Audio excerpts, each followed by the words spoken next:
성경 말씀 마태복음 7장 13절에서 14절까지의 말씀입니다. 같이 읽겠습니다. 좁은 문으로 들어가라. 멸망으로 인도하는 문은 크고 그 길이 넓어 그리로 들어가는 자가 많고 생명으로 인도하는 문은 좁고 길이 협착하여 찾는 자가 적음이라. 아멘. 이제 산상 설교는 결론을 내리려고 합니다. 다들 설교를 많이 들어보셨지 않습니까? 여러분들이 설교 막바지에 기대하고 있는 내용, 설교 막바지에 들을 수 있는 내용, 바로 오늘 본문부터 시작합니다. 제자가 걸어가야 할 길, 제자도입니다. 그러면 앞에는 제자도와 무관했냐? 그건 아닙니다. 예수님은 지금까지 쭉 천국 복음을 받아들이고 예수 그리스도의 제자가 된 자들이 어떻게 살아야 할지를 처음부터 끝까지 가르치고 계셨습니다. 이제 결론으로 이 제자도에 뛰어들라고 들었으니 듣고 앉아 있을 것이 아니라 이제 정말로 제자의 길을 걸어가는 결단을 내리고 뛰어들으라고 이제 촉구하시는 것입니다. 그 시작이 바로 유명한 비유, 좁은 문, 좁은 길 비유입니다. 먼저 이 본문에서 해결해야 할 해석상의 난해한 점을 주목해 봅시다. 이런 점을 먼저 해결해야 이제 설교라든지 적용이라든지 일관되게 쭉 산으로 올라갈 수 있습니다. 이런 것들을 해결 안 하면 이 산 갔다가 이 산이 아니네 다시 내려오고 헤매게 되는 겁니다. 자, 오늘 표를 보시면 간단한 논점은 무엇이냐? 문과 길이 전혀 다른 별개의 진리라는 주장이 있습니다. 별개의 진리를 비유한 것이다. 별개라면 문이 먼저냐, 길이 먼저냐? 즉, 문을 통과한 후에 길을 걸어가냐? 아니면 길을 걸어간 후에 문에 이르느냐? 이 또한 논쟁하게 됩니다. 학자들은 본문에서 문이 먼저 나오고 다음에 길이 나오기 때문에 문을 통과한 후에 길을 걸어간다는 쪽을 지지하고 있습니다. 그러나 어떤 학자들은 문과 길을 너무 구별하지 말자는 겁니다. 사실상 문과 길은 하나의 진리를 묘사하는 두 가지 동전의 양면, 쌍둥이 그런 비유이지 전혀 다른 두 개의 진리를 하나씩 두 개로 비유하는 것이 아니라는 그런 주장도 있습니다. 이런 견해들 중에 제가 선택한 것은 만약에 문과 길에 예수님이 순서를 의도하셨다면 그것은 본문에 언급된 대로 문이 먼저고 다음에 문에 열고 난 뒤에 들어가면 길이 있는 것으로 우리는 받아들여야겠습니다. 그리고 문이 먼저고 길이 먼저고 이전에 가장 중요한 것은 문과 길은 예수님이 지금 제자도가 무엇인지 이 제자도라는 한 가지 진리에 대해 쌍둥이로 두 가지로 비유하신 것이지 별개의 내용을 따로따로 비유한 것이 아니라는 것입니다. 결국 문과 길은 산상설교에서 얘기하시는 제자도, 제자가 걸어가야 할 길, 이것을 설명하는데 상호 보완하는 원래 한 가지 비유가 모든 것을 다 설명할 수 있는 것은 아니지 않습니까? 비유는 한 가지만 설명하거든요. 그런데 예수님의 진리는 그렇게 단순하지 않다는 것입니다. 다면적인 성격이 있거든요. 성격이 복잡할수록 비유는 점점점 많아져야 되겠죠. 예수님은 딱 두 가지, 이 제자도가 무엇인지, 이 제자도의 특징적인 성격 두 가지를 문과 길이라는 비유를 통해 상호 보완해서 우리가 이해할 수 있도록 설명하신 것입니다. 예수님이 제자도를 설명하기 위해 굳이 문과 길 이렇게 두 가지를 사용하신 데에는 그럴 필요가 있었기 때문이죠. 둘 중에 하나는 흔한 비유고 다른 한 가지는 독창적인 그런 비유라는 사실도 의미심장합니다. 문과 길의 비유 중에 어떤 것이 흔한 비유겠습니까? 두 가지 길의 비유가 흔한 비유입니다. 두 가지 길은 이 구약에서도 흔히 사용됩니다. 대표적인 것이 시편 1편 6절이죠. 무릇 의인들의 길은 여호와께서 인정하시나 악인들의 길은 망하리로다. 구약에서 이미 이렇게 두 가지 길, 두 종류의 길을 사용하고 있었으니 예수님 당시에 유대인들의 문헌에도 두 가지 길 비유는 흔하게 사용되었다고 합니다. 심지어 헬라 세계에도 이방인들도 두 가지 길 비유를 애용합니다. 심지어 동양권 문화에서도 두 가지 길 비유는 분명히 있을 것입니다. 우리 여러분 길도자가 한자 길도자가 결국 무엇입니까? 길도자가 또한 도리도자, 도리 이치 그런 뜻이기도 하거든요. 벌써 길이라는 것을 길 자체로 받아들이지 않고 인생이 걸어가야 할 길로 모든 문화권에서 다 받아들였다는 것입니다. 그러니 이 유대인이신 예수님이 두 종류의 길 비유를 사용하신 것은 유대인 랍비로서 아주 흔한 일이었다. 특별한 일은 아니었다는 것입니다. 그렇게 예수님이 두 가지 길 비유에다가 문의 비유를 첨가하신 것이 아주 의미심장합니다. 특이하게도 당시까지의 유대 문헌에는 두 가지 문 비유가 없다고 합니다. 두 가지 길 비유는 흔한데 두 가지 문의 비유는 없다는 것입니다. 그래서 예수님은 흔한 길의 비유도 가져오시고 여기에다가 두 가지 문 비유를 첨가시키신 것입니다. 여기에 중요한 의미가 있죠. 예수님의 복음, 구약과 관계에 있으면서도 구약보다 새로운 것입니다. 구약적이면서도 예수님의 복음은 구약에다가 어떤 것입니까? 더 덧붙이신 것이죠. 예수님의 제자도도 마찬가지입니다.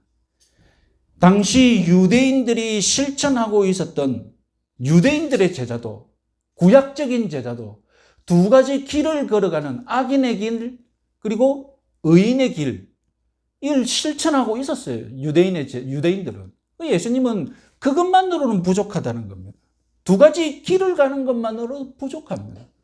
예수님의 제자도는 새로운 것이 첨가된 것입니다. 그래서 예수님은 문의 비유를 첨가하셨습니다. 만약에 예수님이 두 가지 길 비유만 사용하셨다면 유대인이 사용하고 있는 구약적인 제자도와 예수님이 지금까지 가르치시고 계시는 신약적인 제자도 차이에 무엇이 차이가 있는지 별로 느껴지지 않을 것입니다. 문의 비유가 바로 예수님을 따르는 제자들의 독특한 점, 구약적인 제자도에다가 무엇이 첨가되었는지를 잘 설명하는 그런 요소가 되겠습니다. 그래서 예수님은 흔한 길의 비유를 먼저 인용하지 않으시고 독창적인 문의 비유를 먼저 말씀하신 것입니다. 눈치채셨겠지만 문의 비유, 이건 예수님과 아주 깊이 연관이 있죠? 예수님은 스스로를 가리켜서 문이라고 하셨지 않습니까? 요한복음 10장 7절 말씀 읽어보겠습니다. 그러므로 예수께서 다시 이르시되 내가 진실로 진실로 너희에게 말하노니 나는 양의 문이라. 그렇다고 오늘 본문이 예수님이 문이시다는 선포를 반복하고 있는 것은 아닙니다. 우리말 성경은 이 좁은 문이라는 단어가 가장 본문 앞에서 먼저 인쇄되었지만 헬라어 성경은 들어가라, 에이세르코마이라는 단어가 제일 먼저 나옵니다. 예수님은 지금 문을 강조하고 있는 것이 아니라 문으로 들어가는 것, 인문, 단지 문이 아니라 인문을 강조하고 있는, 문에 들어가야 한다는 것을 강조하고 있는 것입니다. 들어가는 행동을 촉구하고 계신 것입니다. 예수님은 지금 제자도에 대해서 많이 설명하셨거든요. 우리가 산상설교에서 배울 수 있는 것이 다 예수님의 제자도입니다. 이제 결론을 내리면서 예수님이 강조하시는 것이 무엇입니까? 인문, 들어가는 행동, 들어가는 행동이라는 겁니다. 예수님이 말씀하시는 인문, 문으로 들어가는 것은 천국으로 입장하는 것이죠. 무엇보다도 문이신 예수님 안으로 들어가는 것입니다. 예수님을 믿는 것이고 예수님을 따르는 것입니다. 우리 칼빈주의 신학은 예수님을 믿을 때에 하나님의 은혜, 하나님의 주권을 강조합니다. 그렇다고 우리 인간의 결단, 우리 연약한 인간의 책임을 전혀 무시하는 것은 아닙니다. 지금 예수님은 우리 인생들에게 너희들이 결단하고 너희들이 결심하고 너희들이 책임을 갖고 책임을 지고 천국의 문을 열고 들어오라고 촉구하시는 것입니다. 하나님의 은혜가 없는 것도 아니고 하나님의 우리를 부르실 때에 하나님의 역사가 없는 것은 아니지만 지금 예수님이 주목하고 싶은 것은 무엇입니까? 우리가 결단해야 한다는 거예요. 우리가 문을 들어오고 입문을 해야 한다는 것입니다. 그런데 이 문에는 좁은 문과 큰 문이 있다는 것입니다. 좁은 문은 생명을 얻는 문이며 넓은 문은 멸망을 얻는 문입니다. 생명을 얻는 문이 좁은 이유는 오직 예수 그리스도, 이것과 관련이 있기 때문입니다. 다른 이름으로는 안 됩니다. 오직 예수 그리스도만이 천국에 들어갈 수 있는 하나밖에 없는 문입니다. 예수님만이 천국에 입장할 수 있는 유일한 문이기 때문에 그 문은 좁은 문이 되는 것입니다. 이렇게 말하는 것은 오늘날 다원주의 사회에서 독선적이라고 비난받습니다. 그러나 어쩌겠습니까? 예수님은 좁은 주장을 하고 계세요. 예수님은 독선적인 주장을 하고 계세요. 이것이 유일한 진리이기 때문입니다. 그럴 수밖에 없습니다. 기독교가 무엇입니까? 복음이 무엇입니까? 예수님만으로만 천국에 들어갈 수 있다는 좁은 문을 제공하는 것이 기독교입니다. 어쩔 수 없습니다. 예수님이 제시하신 천국 복음 좁지만 선명합니다. 나 자신을 죄인으로 인정하고 회개하여 유일하신 구세주, 양의 문이신 예수님을 믿는 것, 이것이 좁은 문으로 들어가는 유일한 구원받는 신앙인 줄 믿으시기 바랍니다. 반면에 큰 문은 무엇입니까? 큰 문은 1차적으로는 예수님 당시 바리새인들과 랍비들의 가르침이겠죠. 그들은 무엇을 가르쳤습니까? 예수님 없이, 예수님 지금 왔다는 걸 인정 안 했으니까 예수님 없이 율법으로만 구원받을 수 있다. 그런 가르침을 주었습니다. 예수님 당시의 율법은 어떤 율법입니까? 성경이 가르친 모세의 율법 아니었습니다. 그럼 무엇이었습니까? 그들이 가르친 율법은 모세가 가르친 율법을 랍비들이 풀이해서 덧붙여진 가르침까지 그들은 율법으로 지켰습니다.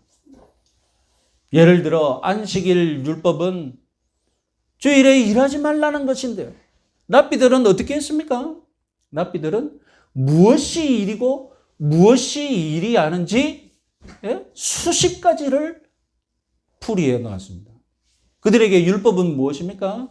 안식일을 거룩하게 지키라는 이 율법 외에도 랍비들이 정리해 놓은 수십 가지 그 율법들도 다 지켰던 것입니다. 그래서 이들은 랍비들이 가르친 그 율법마저도 어기면 하나님 말씀을 어기는 죄인으로 정죄했던 것입니다. 그러니까 인간 랍비의 말을 순종하면 천국에 갈 수 있다는 것이 유대인들의 제자도였던 겁니다. 오늘날 큰 문은 어떤 문일까요? 예수님이 중심이 되신 복음이 아니라 사람을 중심에 놓은 복음이라고 할 수 있겠죠. 예수님만이 유일한 구세주다 주장하는 것은 불신자들을 배려하지 않는 아주 독선적인 그런 주장이라고 비난합니다. 그러니까 어떻게 복음을 해야 되겠습니까? 사람이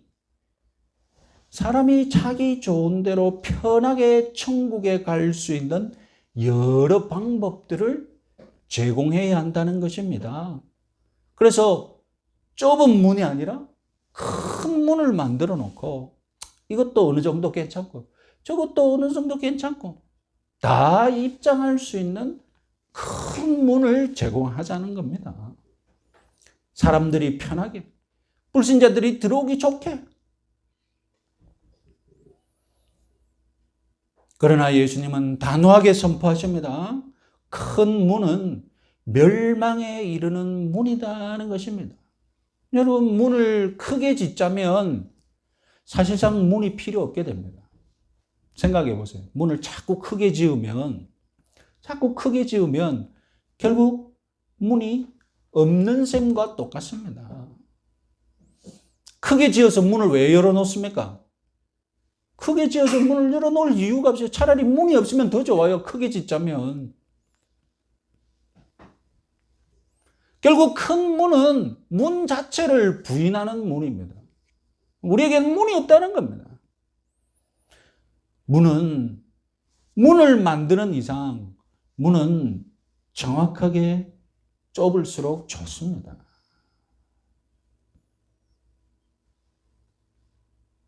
예수님은 좁은 문을 열고 들어가야 한다고 말합니다. 예수님 안으로 들어가서 생명을 누려야 합니다. 이것을 내가 결단하고 실천해야 합니다. 좁은 문에 이어서 예수님은 이제 좁은 길에 대해 말씀하십니다. 자, 문에 이어서 길을 연속적으로 언급하십니다. 왜냐하면 문을 열고 들어가는 행동과 길을 가는 행동에는 차이가 있기 때문입니다. 이것은 아주 중요한 차이입니다.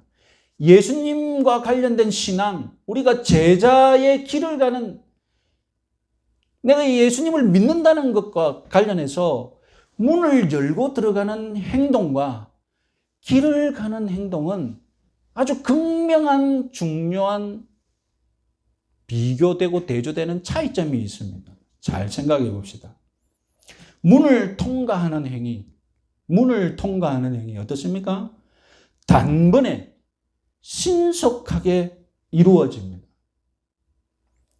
요즘 나이가 들면 문을 수시로 왔다 갔다 하는 일이 있죠. 밖으로 나갔다가 하고 다시 들어오고 이런 일도 있지만, 그러나 문을 열고 들어갔다 나오는 일은 한 번에 이루어지지, 여러분 1시간 동안 문을 내가 열고 들어가진 그런 일이 없지 않습니까? 무슨 초고속 촬영하는 것도 아니고 문을 열고 내가 천천히 계속 나는 문을 계속 들어가고 있습니다. 나는 문을 들어가는 일을 지속하고 있습니다. 말이 안 되잖아요. 문을 열면 어떻게 해야 됩니까? 들어가야죠. 안 들어오면 안에서 뭐라고 합니까? 예? 빨리 들어오든지 문을 닫든지 해라고 잔소리 하죠. 그런데 여러분, 길을 가는 건 어떻습니까? 길을 걸어간다고 할 때, 뭐 한 5m 정도 나는 걷고 나는 길을 걸어왔다고 합니까? 나는 지금 뭐 5m 정도 걷고 나는 길을 걸어가는 걸 다 이루었습니다 합니까?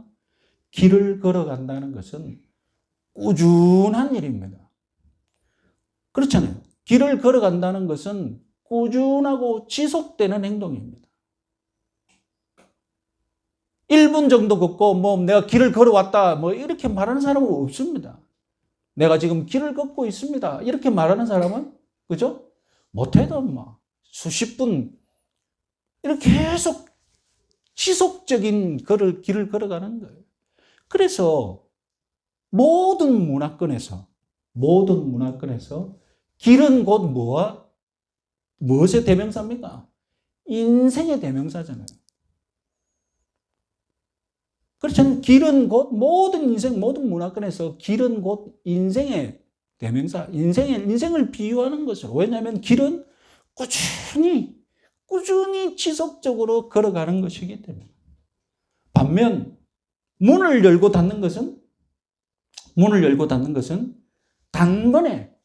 단번에 이루어지는 일이기 때문에. 자, 여러분, 우리가 예수님을 믿고 천국에 들어가서 예수님의 제자로 산다는 것, 이것은 한 가지 행동으로 설명이 불가능한 겁니다. 그래서 두 가지 비유를 드셨습니다. 첫 번째 비유는 무엇입니까?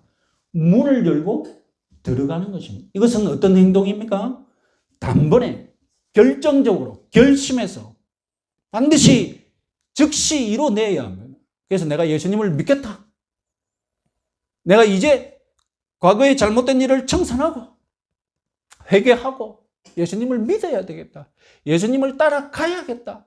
결심하고 문을 엽니다. 그래서 세례도 받고, 이제 전에는 주일 예배도 안 드렸지만 주일 예배 드리기 시작하고 모든 일에 결정적인 변화가 시작되어야 돼요. 이것이 문을 들어오는 겁니다. 그런데 우리 기독교의 신앙, 예수님이 가르치시는 이 제자의 삶에는 결정적인 결심, 결정적인 변화만 있는 것이 아니라 지속적으로 꾸준히 걸어가야 하는 삶의 모습도 있다는 것입니다. 그런데 착각해서 기독교 신앙을 잘 모르는 사람은 뭐냐? 입문하면 끝나는 줄 알아요. 입문하면, 들어오기만 하면, 예수 믿기만 하면 자기 할 거 다 한 줄 알아요. 그러나 성경이 정확하게 가르치는 우리 기독교인의 삶은 입문은 단지 시작에 불과한 겁니다. 이제 그리스도인으로서 첫 발을 띈 것이죠. 첫 발을 띄었다면 제자의 길을 꾸준히 걸어가야 돼요. 지치지 않고 낙오되지도 않고 꾸준히 걸어가는 그런 길을 가는 과정이 있다는 것도 지금 예수님이 강조하시는 것입니다. 기독교에 입문하는 것만으로 내가 다 이뤘다. 이건 큰 착각입니다. 이런 착각하고 있는 성도들이 문제를 일으켜요. 내가 입문했으니 나는 이제 천국에 간다. 나는 이제 마음대로 살아도 된다. 제자도의 길을 걸어간다는 것은 입문한 뒤에 제자의 길을 걸어가지 않는다? 그럼 잘못 입문한 것이죠. 그렇게 말할 수밖에 없어요. 내가 입문했다고 하는데 길을 안 가요. 왜 입문했느냐? 길을 가기 위해서인데, 올바른 길을 가기 위해서 입문했는데 아니, 입문한 뒤에 길을 안 간다? 그럼 잘못 입문한 것이라고 말할 수밖에 없다는 겁니다. 올바른 입문, 내가 올바로 문을 열고 들어왔는지 확인하는 그 증거가 무엇입니까? 내가 올바른 길을 가고 있느냐? 길을 가고 있으면 내가 제대로 입문한 것이고, 길을 안 가면 잘못 입문한 거예요.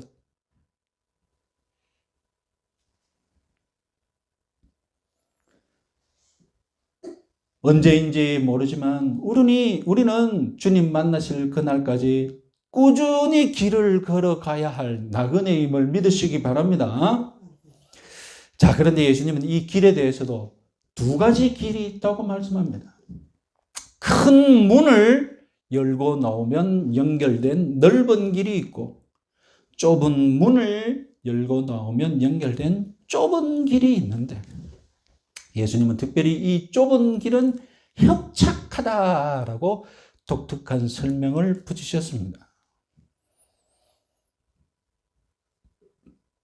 좁은 길은 우리가 좁은 문에서 이미 말씀드렸듯이 예수님을 구주로 믿고 걸어가는 길이겠죠. 넓은 길은 마찬가지로 1차적으로는 당시 랍비들과 바리새인들의 가르치는 대로 살아가는 삶, 그런 것이겠죠. 여러분, 흥미롭게도 당시 유대교에서도 이미 두 가지 길 비유를 사용하고 있다고 했지 않습니까? 그런데 유대인들은 이 두 가지 길 비유를 가르치면서 유대인들이 어떤 길을 가고 있다고 가르쳤겠습니까? 우리 유대인들은 이방인들에게 박해받는 그런 삶을 살고 있기 때문에 우리 유대인들은 좁은 길을 가고 있다고 자기 스스로를 믿었습니다.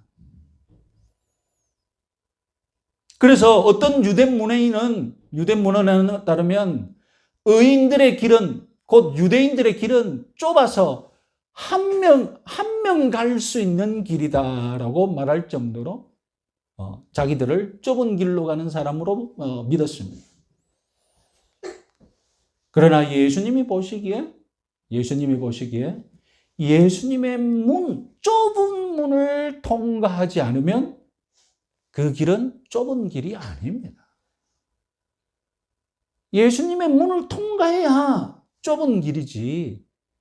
내가 아무리 좁은 길을 가고 있다고 해도 예수님의 문을 통과하지 않는 이상 그 사람은 넓은 길을 가고 있는 겁니다. 넓은 길, 사람이 많이 지나가죠. 소위 유동인구가 많습니다. 그러면 어떻게 됩니까? 서비스 산업이 발전하죠. 유흥업소도 생기죠. 그러면 사람들이 더 많이 몰려옵니다.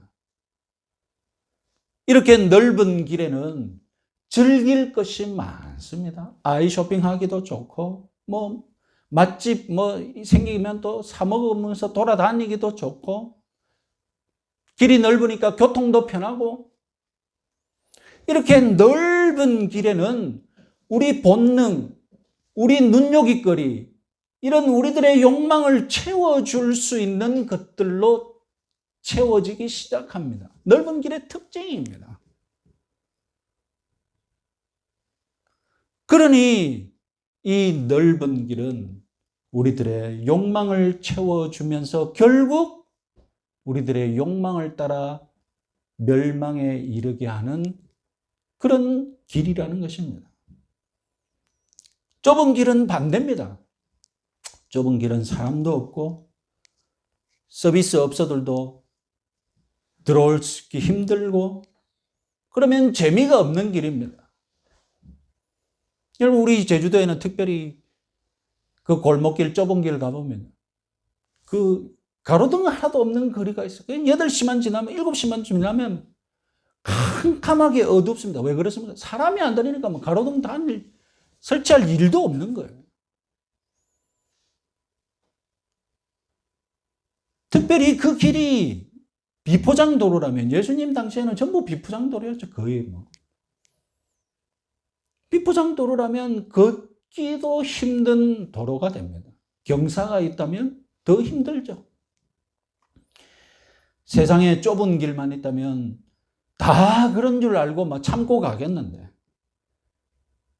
세상에는 넓은 길도 있는 거예요. 내가 넓은 길을 보았고 넓은 길도 가보았습니다.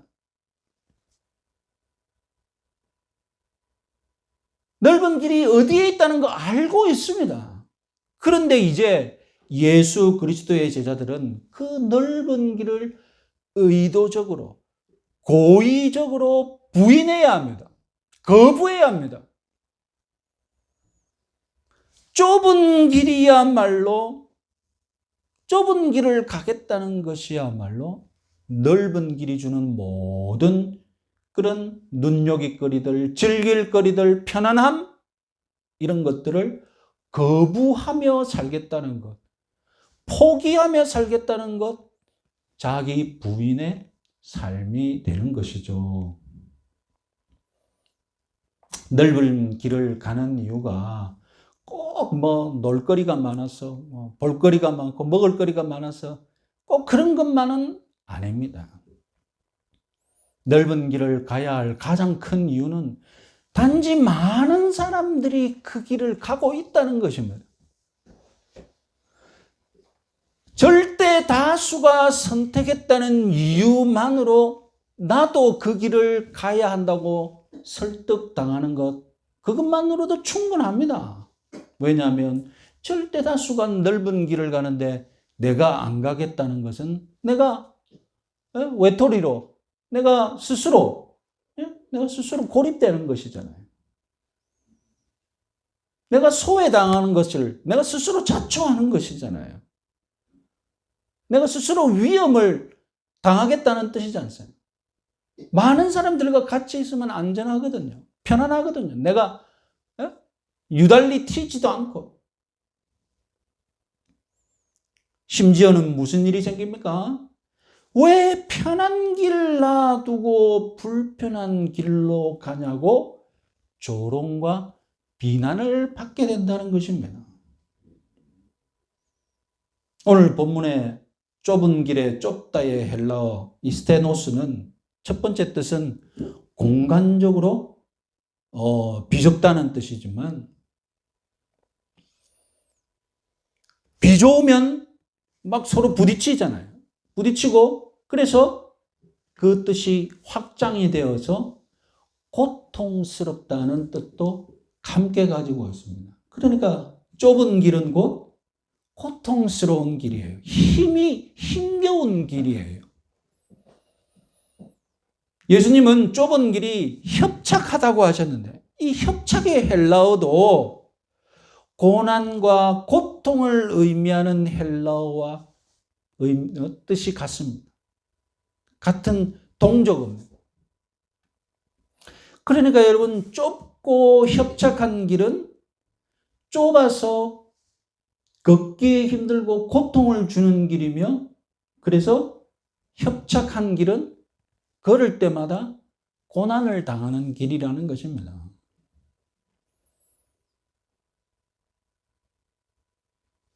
왜 넓은 길로 가고 좁은 길로 가는 것을 망설입니까? 넓은 길 가는 사람들이 막 공격합니다. 너는 왜 그런 길만 골라서 가냐고. 이 좋은 길 놔두고, 이렇게 많은 사람들이 가는 길 놔두고 왜 그렇게 엉뚱한 길로만 가냐고. 그렇게 비난받는 것이 무서워요.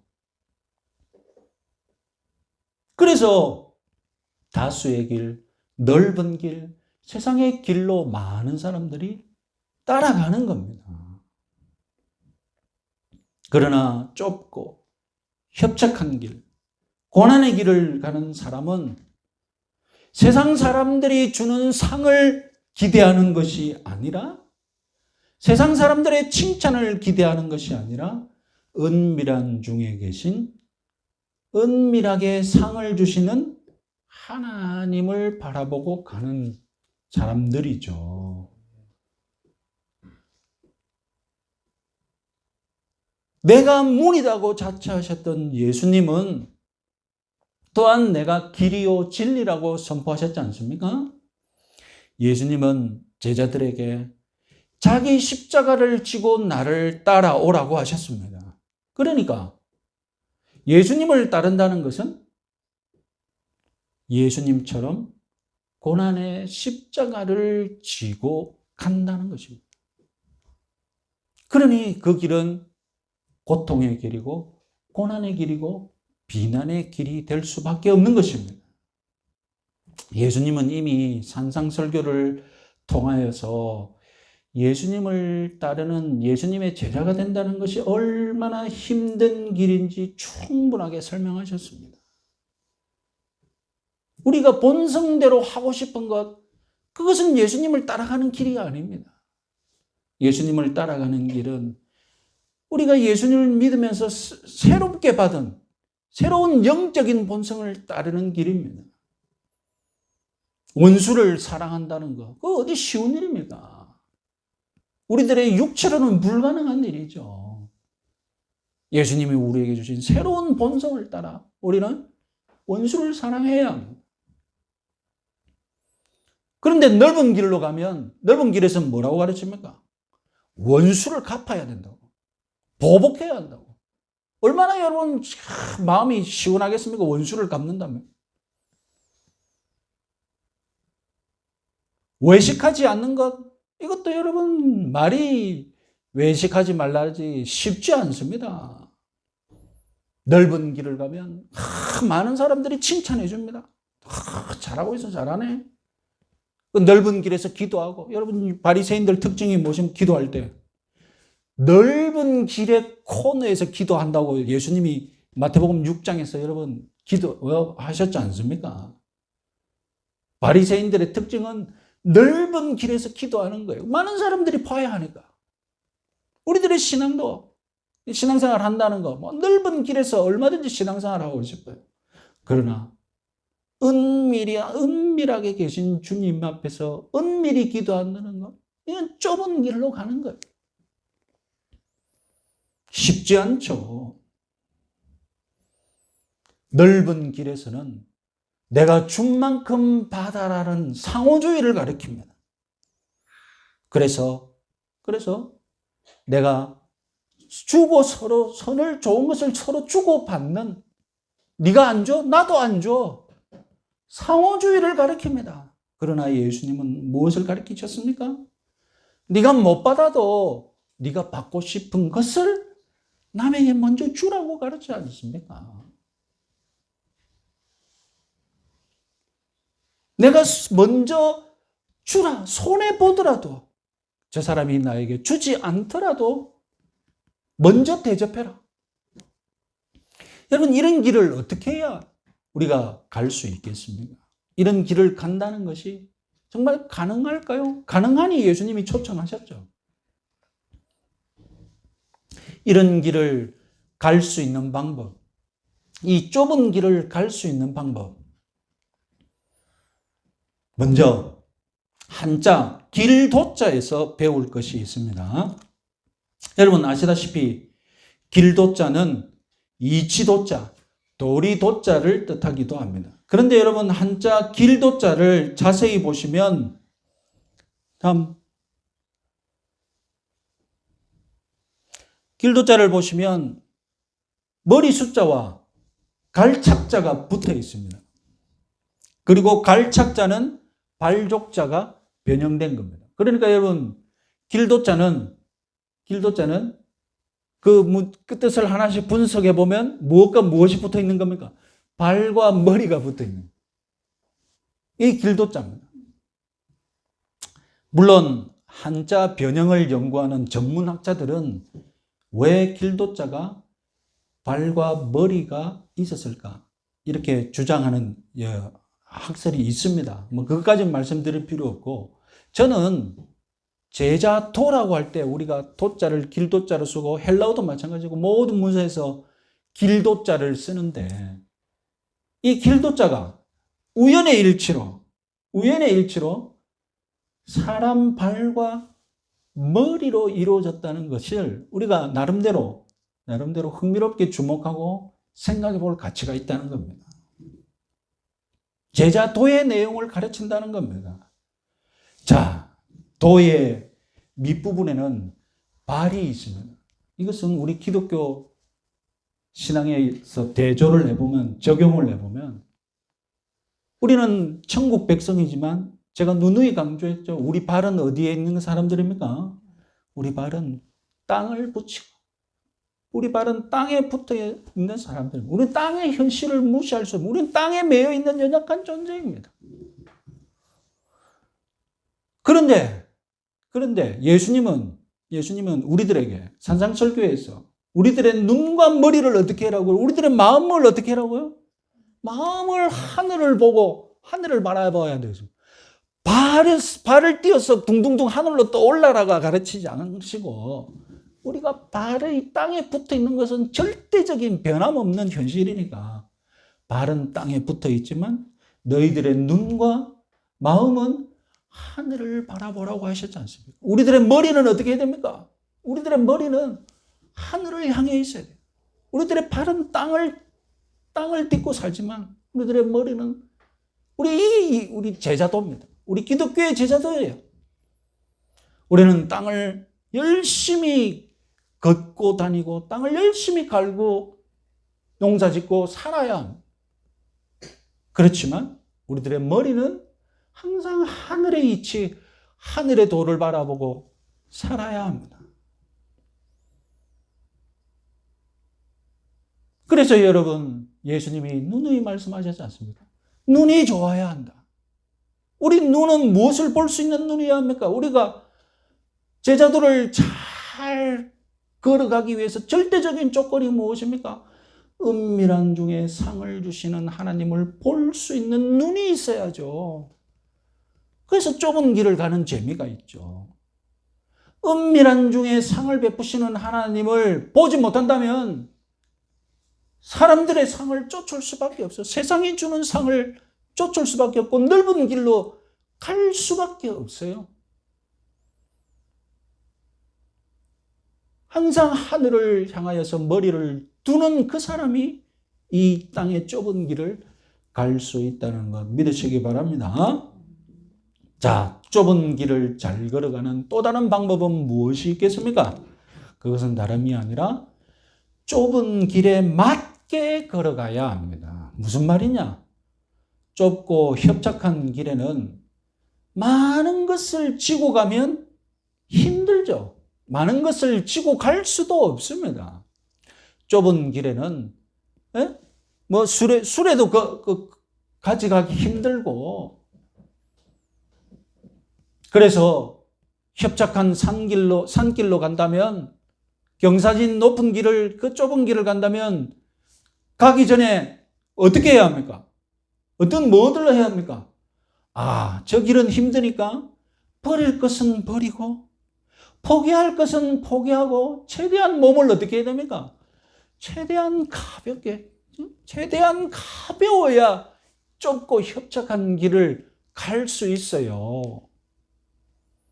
짐을 잔뜩 지고 손에는 바구니 쇼핑백 2-3개 지고 세게도 잔뜩 넣고 그러면 넓은 길로 갈 수밖에 없어요. 넓은 길로 갈 수밖에 없어요. 좁은 문이라면 좁은 문을 통과하기 위해서는 손에 있는 거 다 놔야 돼. 전에도 한번 말씀드렸지만 여러분, 신박한 정리를 보시면 집 정리하고 싶습니까? 그러면 무엇부터 하라고 합니까? 안 쓰는 거 다 버리라. 버릴 수 있는 거 버리라. 포기할 수 있는 거 포기하라고 하지 않습니까? 그래야 좁은 집도 어떻게 한다고요? 좁은 집도 넓게 쓸 수 있다고. 이 좁은 집 어떻게 넓게 사용하느냐? 다 버리면 넓게 사용하는 거예요. 이 좁은 길 어떻게 갈 거냐? 이 좁고 협착한 길을 내가 어떻게 갈 거냐? 버릴 거 버리고 다 포기하면 좁은 길이라도 넓은 길로 갈 수 있는 거예요. 성경 구절 2개만 읽어보겠습니다. 요한일서 2장 15절 16절 먼저 읽어보겠습니다. 이 세상이나 세상에 있는 것들을 사랑하지 말라. 이는 세상에 있는 모든 것이 육신의 정욕과 안목의 정욕과 이성의 자랑이니 다 아버지께로부터 온 것이 아니요 세상으로부터 온 것이니라. 반대로 마태복음 11장 28절에 30절 읽어보겠습니다. 수고하고 무거운 짐진이라더라 다 내게로 오라 내가 너희를 쉬게 하리라 나의 멍에를 메고 내게 배우라 그리하면 너희 마음이 쉼을 얻으리니 이는 내 멍에는 쉽고 내 짐은 가벼움이라. 육신의 정욕, 안목의 정욕, 이생의 자랑 이 모든 것들이 다 우리들의 짐이에요. 짐. 안목의 정욕 눈으로 봤어요. 그러면 그냥 지나갑니까? 그냥 지나갈 겁니까? 사야죠. 사는 순간 내 손에 침이 되는 거예요. 내 등에 올라가고 내 가방에 들어가는 거예요. 육신의 정욕과 안목의 정욕과 이생의 자랑 이 모든 것들이 우리 인생의 짐이고 가방이 되고 재산이 되고 재물이 되는 거예요. 이것을 버려야 돼. 버릴 것은 버리고 포기할 것은 포기할수록 나는 가벼운 인생이 되는 거예요. 주님은 우리들에게 무엇을 주신다고요? 가벼운 멍에와 짐을 주시겠다고 합니다. 그리고 그 가벼운 짐과 멍에를 메는 순간 오히려 우리는 안식을 누리고 즐길 수 있다고 말씀하십니다. 세상은 어떻게 유혹합니까? 우리 영혼이 육신의 정욕, 안목의 정욕, 이생의 자랑 이런 것들을 둘쳐매고 양손에 쥐고 눈에 걸치고 목에 걸치고 발에 신고 온갖 그거 다 메고 다니라고 유혹합니다. 좁은 길을 갈 수 없게 만듭니다.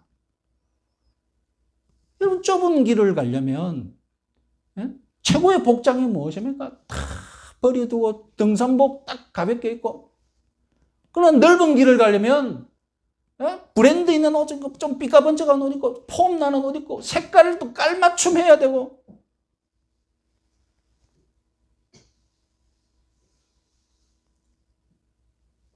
이렇게 세상이 주는 육신의 정욕, 안목의 정욕, 이생의 자랑 이런 것들을 다 버리고 주님이 주시는 멍에와 짐, 생명과 안식을 주시는 가벼운 짐 그것을 메면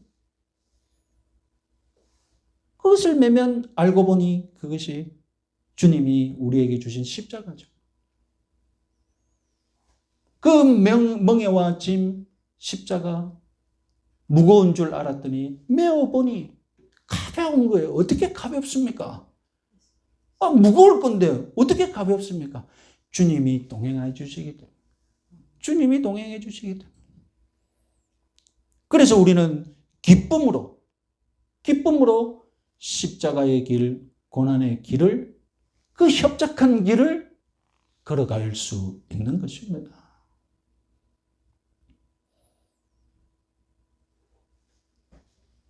여러분, 내가 십자가의 길을 주님과 함께 걸어가면 나중에 무슨 일이 생기느냐?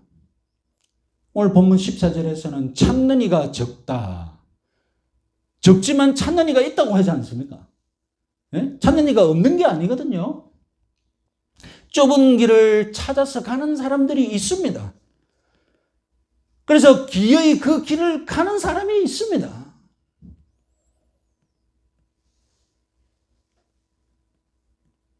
나중에 무슨 일이 벌어지느냐? 우리 계시록 7장 9절에서 10절 말씀 같이 한번 읽어보겠습니다.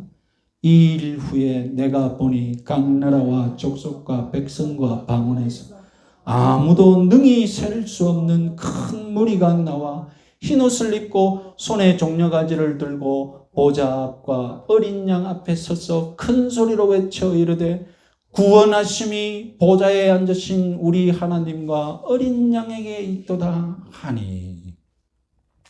여러분 우리가 지상에서 이 땅에서 볼 때에 분명히 좁은 길로 가는 사람은 어땠습니까? 그 숫자가 적었습니다. 그런데 나중에 우리가 천국에서 주님을 만나고 뵐 때에 만나뵈고 얼굴과 얼굴을 대하게 될 그때에 보니 좁은 길을 걸어간 사람들은 어떻습니까? 좁은 길을 걸어온 사람들, 좁은 길을 다 끝낸 사람들 어떻다고요? 능히 셀 수도 없는 큰 무리를 이루었다고 합니다. 좀 신비지 않습니까? 이 길을 갈 때는 과연 내가 이 길을 갈 수 있을까? 누가 이 길을 가지? 내만 잘못 가는 것 아닐까? 뒤돌아봐도 오는 사람도 없는 것 같고 막. 넓은 길을 보니까 수많은 사람들이 서로 웃으면서 즐기면서 걸어가고 있는데, 그런데 이 길을 걸어가서 다 수고가 끝나고 나서 주님을 만나뵐 그날을 되니 내만 걸어온 게 아니에요. 내만 걸어온 게 아니라, 내만 성공한 게 아니라 수많은 사람들이 그 길을 오는데 성공했고 그리하여서 셀 수도 없는 서다하게 많은 무리들이 주님을 찬양하는데, 그 찬양이 뭐라고요? 구원하심이 내가 수고하여서 걸어온 나에게 있는 것이 아니라 보좌에 앉으신 어린 양과 하나님께 있도다. 내가 이 길을 걸어갈 수 있도록 동행해 주시고 위로해 주시고 보호해 주시고 나에게 힘을 주셨던 그 하나님께 있도다라고 찬양한다는 것입니다. 여러분, 고난의 길을 걸어갈수록 주님의 도우심의 은혜가 더 큰 줄 믿으시기 바랍니다. 오늘도 이번 한 주간도 내가 주님의 길을 걸어갈 때에 주님이 나에게 충분히 힘 주시고 능력 주시고 보호해 주셔서 내가 이 길 걸어가는 데 실패하지 않고 승리하게 하실 줄 믿으시기 바랍니다. 찬송가 복음송 우리